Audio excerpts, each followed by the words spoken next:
সারাদিন মেলা ঘুরে ঘুরে বেড়াচ্ছে বলছে আমার কাজ আছে ও লাউটাকে ঠিক ঠুকে দেবে একবারে মিথ্যে কথা বললে আমাকে ঠুকে দিবি তবে না কি আমি ওর স্বামী রে স্বামী আমার স্বামী কি ছিড়ি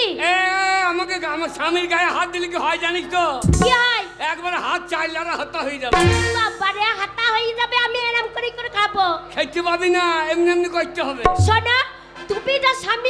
তুমি যা স্বামী আমার মতন মেয়ে বলে তোমার ঘর করছে তাহলে কোন দিন ছেড়ে চলে যেতাম শুধু মায়াতে যেতে পারছি না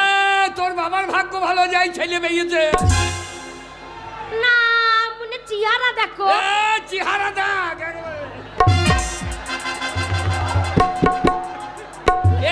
पुष्पराज झुकेंगा नहीं ও লাউটা লেবারের মতন চেহারা নিয়ে বলছে পুষ্পরাজ ঝুঁকেঙ্গা নেই লেবার কথা লেবার বলবি না